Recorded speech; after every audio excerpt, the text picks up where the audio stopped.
Thanks, Mr. Chairman. And I'm not going to mention anything about your leaving because you're here for quite some time. You still have a budget to get through. Mr. Secretary, sunshine out there. Thanks for being here, Mr. Secretary. Thank you, Representative. I appreciate your time and the effort that you have in helping getting this budget passed. We all know that we have a fiduciary responsibility to the taxpayers of the Commonwealth. With this in mind, in advance of many of the hearings, and and after some of them, I've sent letters to the various secretaries and agency heads in an attempt to drill down on the compliments of Pennsylvania employees and really get a sense of increases from this present year to the next present year, or the anticipation with regard to salaries, and what percentage of that increased GGO that is, and the health care benefits, just to see what % that's going up. And while I have some responses, I look forward to others. But I was hoping that you could help me shed some light on that. I understand that you are one of the Commonwealth trustees for the Pennsylvania Employee Benefit Trust Fund. That is correct. With that, could you please tell me how many active members are in that? There are? I don't know that number off the top of my head, but I will certainly, get it for you. Approximately? Are we talking 10,000, 20, 50? Pardon? No, it's our state workforce is more than 70,000 employees. We have retirees that receive health care benefits as well as the current workforce. But to come back to your earlier, the way you started the question, sure. I know you have provided those requests to individual agencies. We're going to do that work for you. We'll compile for each agency. For me or for them? Pardon? You're going to do that work for me or for them? We're going to do that work we're going to provide that information to you, to the committee, and all the members of the committee. So we'll compile, for each agency across all of state government, the complement and benefit factor, as we did last year, the benefit factor information that provides breakdown of health care, pension, and other benefit expenditures by agency.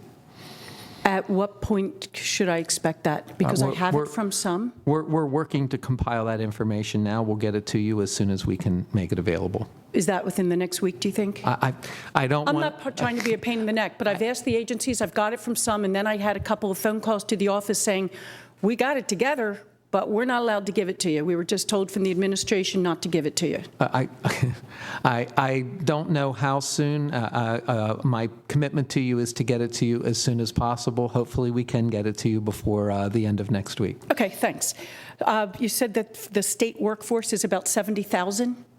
Approximately how many retirees? Our state complement is, I think, about 73,000 as we sit here today. Okay, and your retirees in the system are approximately? I don't want to give you an incorrect number, so we'll provide that to you. Greater than, less than? Pardon? Again, I don't want to give you a wrong answer. I'll provide that to you. When you provide the information, could you please, since you're taking it on, I don't have to send out follow-up letters, but could you please, in addition to the active members, could you provide the number of dependents? We'll see what data we have available and provide everything that we have to you. Thank you. If you've followed other lines of questioning that I have, I've cited return on investments that other states have realized, 3,500%, 2,500%, 1,850% return on investments of actually conducting a dependent benefit eligibility audit. And, I've seen cost savings going forward as $9 million. The California retirement system was like $80 million just from cleaning up the rolls, really not looking for criminal activity, but just the normal slippage. So given a workforce of about 73,000 people, it would seem to me that this would be a great way to just, tighten things up, make sure that we're being responsible to the taxpayers and that those people who are receiving our benefits are actually eligible for them. Are you aware? We will certainly work to make sure, and as we do every day, that we're only providing benefits to those who are appropriately eligible. We already do and take measures to make sure that where a spouse or other dependent has other health care or has access to other health care benefits, that we're not paying twice, so to speak. Good point. But we will continue to, frankly, as even we negotiate our upcoming rank and file labor contracts, healthcare is always part of that conversation, and look to, again, make sure that we're doing the best job possible to be fair to employees, but to also be prudent with taxpayer dollars.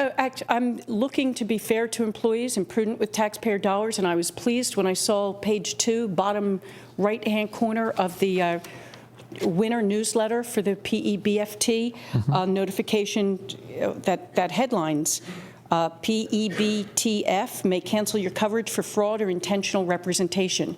That's one thing, I expect a proper audit would pick that up, but also just the normal slippage that happens when one forgets to notify HR of a change. So thanks. Would you support an audit of that type? Sure. And I will add to this conversation, frankly, to have a healthier workforce is a big part of this. And your paperwork here really stresses that. It sounds like some good measures are being taken. That's right. We would really like to champion the fact that now more than 80% of our workforce has participated in that process to, again, make sure that healthier outcomes can mean, savings for tax dollars. Yeah, I see the executive offices has the Gutbusters team in there, so maybe we should come up with a team here. I want to talk to you a minute about the Educational Improvement Tax Credit and the Opportunity Scholarship Tax Credit. As we all know, the tax credit programs are not subject to an annual appropriation amounts in the General Appropriations Bill.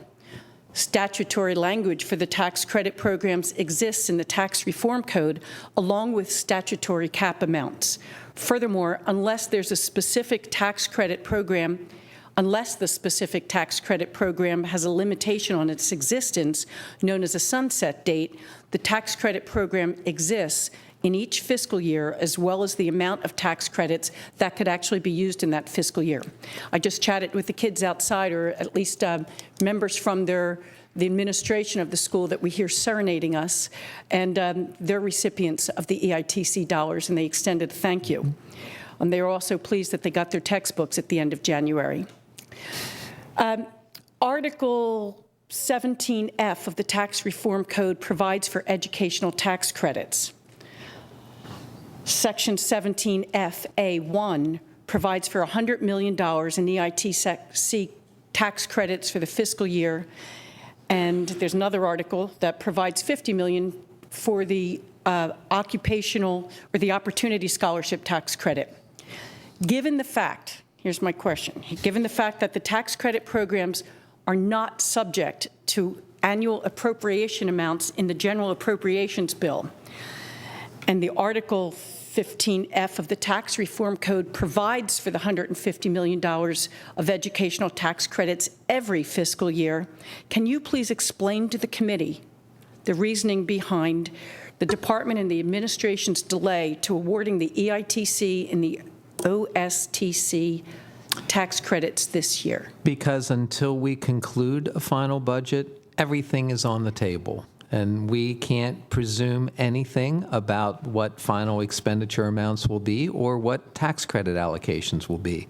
Those of you who were here and part of the 2009 budget process know that in the end, when we came to a final budget agreement then, we reduced those tax credit programs significantly for several of the tax credit programs over the course of the next 2 fiscal years. Excuse me.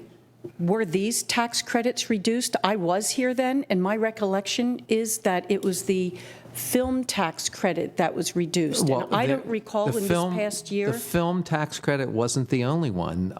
There were several tax credit programs Which other that ones? had very significant reductions over the course of the next couple fiscal years. Were these two programs part of those with significant reductions? Well, the OITC program didn't exist at that point, Okay, but the was- EITC program was not part of a reduction at that point. Because but nor- it could be. But nor do we I can't- recall. We can't presume or we can't make any assumptions. We have to responsibly withhold any decisions that we make until there is a final budget agreement. At the point that the budget did land on the governor's desk, or simultaneously with that conversation, we did make an executive decision at that point to release the tax credit allocations. Had we enacted the compromise budget agreement that had been in place, we would have actually increased assistance for the EITC program by an additional $10 million. I guarantee you that those people who were waiting, who came out here, who weren't sure if their schools were going to close, they were just looking for the $150 million in it. And quite frankly, the fact that the EITC is a it's self-executing by statute. I just can't see how by delaying it, you didn't thwart the implementation of that statute. So was the film tax credit program I'm and not other speaking tax about the film tax credit program. programs that were reduced as part of a final budget solution in prior fiscal years. You want to make an assumption about what a final outcome will be. We can't make that assumption. We have to wait and see what the final will of the General Assembly is. Secretary, respectfully, there were dollars that were being driven out through the Treasury throughout the time period from July 1st up until December 29th. There were then assumptions made at that point by the administration. I'm going to say that in my recollection and in my time on this committee, any piece of paper that we had in front of us, not at one point were the dollar amounts for the EITC or the, I get those initials, or the OITC. OST, thank you, ABCDE, OSTC, not at one point was there discussion for actually lowering them.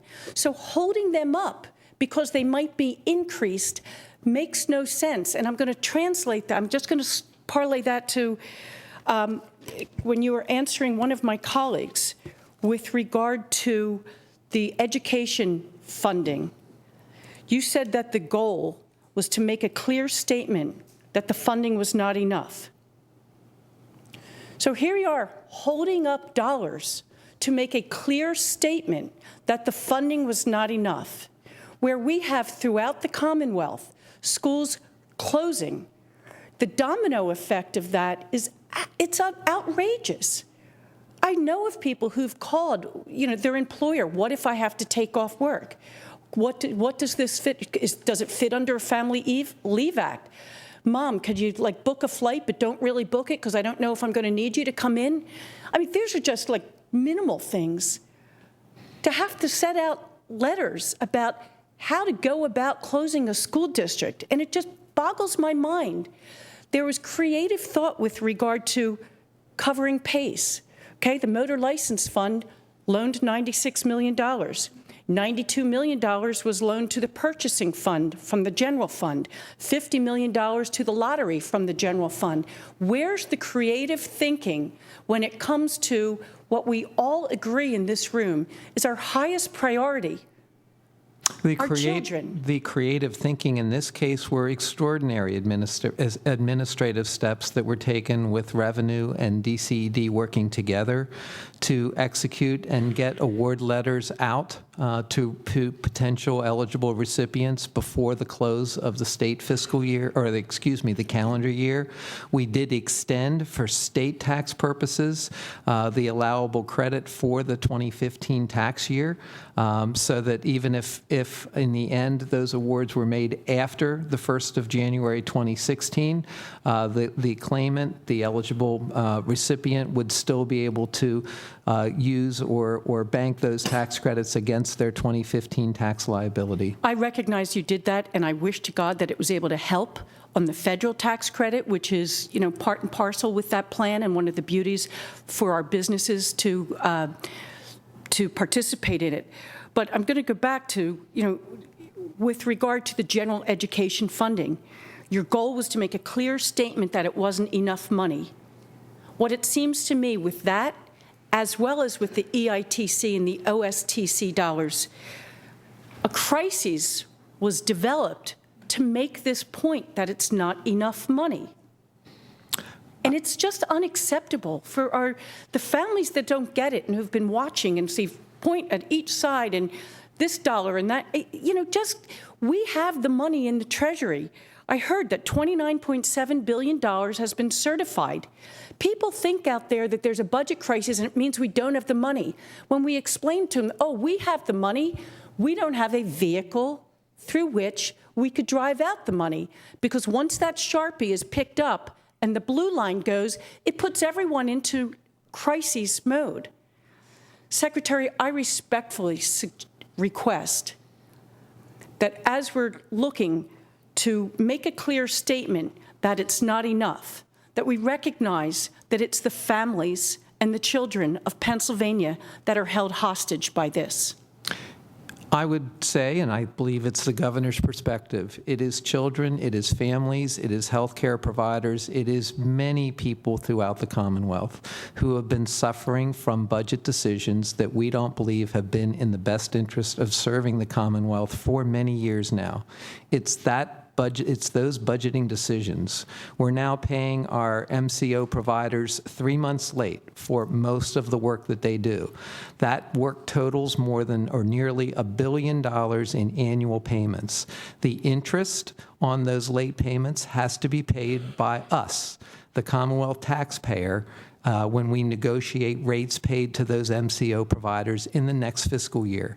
It's these budgeting decisions that bring great hardship. The cuts that have been made to county human service providers several years ago that still haven't been restored, that would, in the compromise budget agreement, return $28 million in funding for county programs across those 7 line items. We need to live in the present. These are the expenditures that would have been part of that bipartisan budget agreement. These are the things that we worked long and hard, many, many long days, many long weeks, many long months, to put together and find the compromise necessary to come to a common agreement.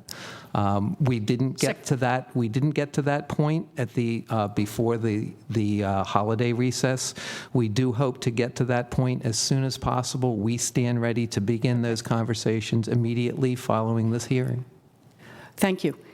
You mentioned that the interest payments for the MCOs that you're going to have to pay. In the first week of August, the governor announced with regard to the school districts and counties that the Commonwealth will assume their interest payments on any loans that they have to take. Did that also include the costs, like any finance fees for the loan? And what is your estimate right now of those current interest loans? Because $10 million was put into the compromise budget, and my understanding is that those dollars were higher, and the Auditor General's report in December also, maybe it was November, also indicated that those dollars are significantly higher than the $10 million. There some late payments for interest are already paid under current state law, so that there are individual categories. Payments to school districts or nonprofit providers are principally what we're talking about reimbursing in that $10.7 million line item. In the case of the MCO providers that I just alluded to earlier, those interest expenses are paid in full in the rates when we negotiate the new rates paid to those providers in the next fiscal year. And I should be fair to say also that the late payment to those MCO providers isn't just something that began in the prior administration. That practice has spanned two prior governors, including Governor Rendell. I'm going to stop now, but I just think it's important as we go forward that we stay in the present. It is the towards the present future. now, where we're incurring more, again, interest on $1 billion in payments that are made Thank late you. every fiscal year. Thanks, Mr. Secretary. Thank you, Representative. Thank you, Representative.